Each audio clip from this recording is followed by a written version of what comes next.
to the shadows, where I hope you find peace in the dark. These videos are handpicked week by week, and if you find yourself enjoying the content, make sure to bring your flashlight and leave a like, because it's always dark in the shadows. Without further ado, let's get into it. I honestly don't even know where to begin, or how to describe what just happened to us. I am still shaking, and I'm going to try and give as many details as possible. Please try and understand, but I personally still don't understand most of what happened. To start off, my boyfriend Toby and I drove to Missouri to meet his family. It was a 23-hour-long drive with only half an hour of sleep and many 5-hour energy drinks to keep me going. The drive there went great, albeit I spent most of the night doing 95 through the desert in Arizona and New Mexico. We're coming from California. We went there to pick up my dog that they'd been watching during my deployment earlier this year. We spent about 4 days just barbecuing there and hanging out before loading up the car with snacks, luggage, and my dog before heading back. This is where everything went to absolute shit. The first 10 hours of the ride back were pretty uneventful, except for some asshole cop kept trying to bother me. The idiot wrote me a citation for no reason, and it had been someone else's name, address, and license plate on it, which was weird. But besides that, the first half went pretty smooth. As we made our way through Texas, my map app started warning me that there would be some flooding as we got into Arizona. I wasn't really worried about it, but felt that it was a little weird, flooding in Arizona. Not the first thing that comes to mind when you think of Arizona. But flew through there last time, and I was pretty sure it'd be just as easy on the way back. I could not have been more. My app ended up rerouting me to an entirely new place. This wasn't the empty desert I drove through before. Now it was taking me through some bushlands in the middle of the pouring rain. There were no main roads or other cars around, and it was just pouring down hard. My boyfriend and I tried to joke and lighten the mood, but honestly, we were a little scared. The roads here were starting to flood, and we had absolutely no way to call for help, because of course there wasn't any service. Believe it or not, that isn't even the worst part of the trip. Eventually we did make it out of the bush, but it was still pouring and the roads were continuing to flood. We ended up getting rerouted again, forcing us to drive through the Tonto National Forest. I was pissed. This added another 5 hours to our drive, and we still hadn't seen another car for over about 4. We needed gas now, and we were growing hungry. That's when everything went downhill.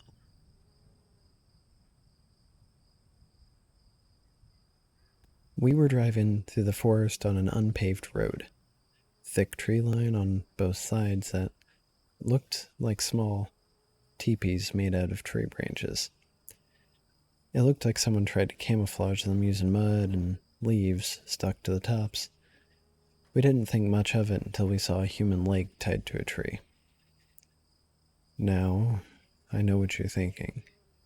Just turn around, maybe go to the next closest rest stop and spend the night till morning, but that's not what we decided to do.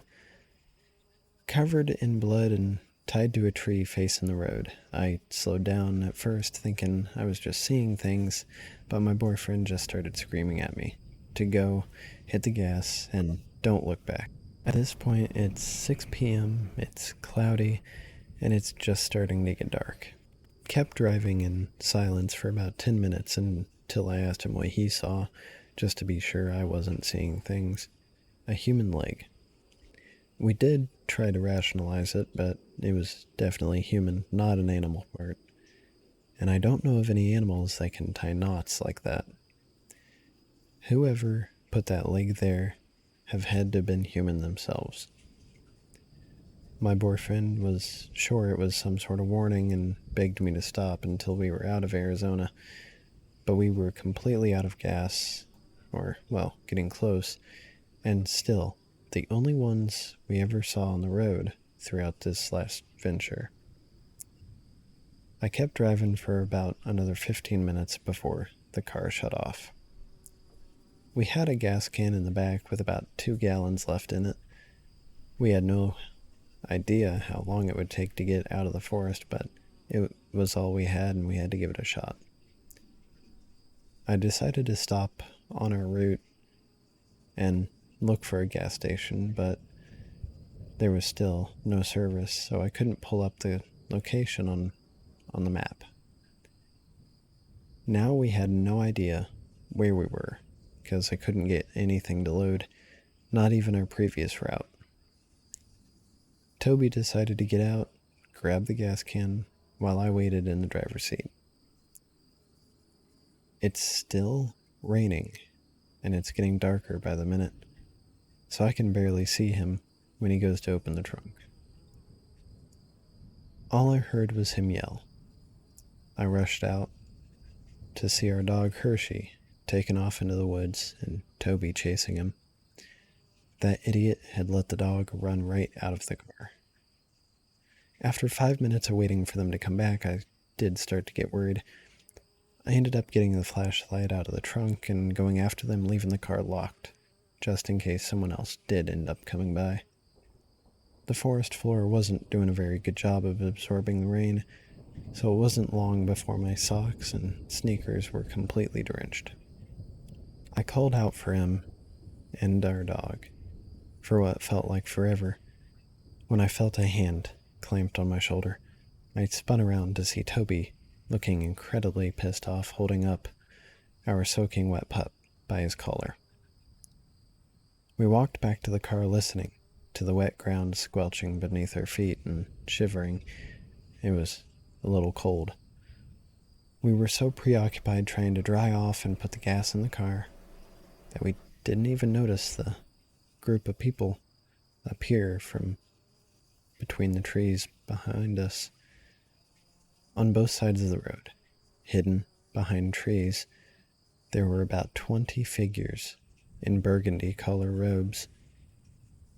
I tapped Toby's shoulder, motioning to the tree line. We both held our breath, trying to hear anything other than the rain, as they all stand motionless, just watching us do our work, trying to get back on the road and away from them. All at once, the hooded figures rushed up our car, trying to yank the doors open and shaking the car as if they wanted us to flip. I started the car and floored it all, while Toby was yelling, Hershey was barking, and the hooded figures screaming at us in some language or tongue that I've never heard. It sounded like old Germanic, if any of you know what that is, but in Arizona, even made it all the more weird. And it was still raining. With no GPS and a quarter tank of gas, I went as fast as I could, not stopping until we found a small town. We filled the tank and didn't stop driving till we made it all the way back home. I will never drive through Arizona again.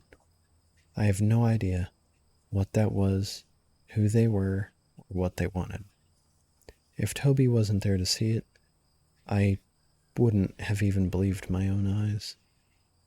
So I beg of you all, please, if you don't have service and your map still reroutes, double check your surroundings if you do get out of the vehicle at any time, and be sure to stick close to it.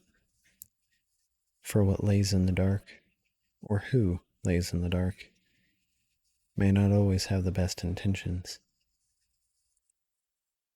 If you liked tonight's video, please feel free, drop a like, leave a comment. It truly helps out the channel.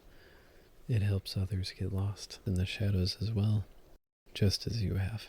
And never forget, to bring a flashlight. It's always dark. Have a good night.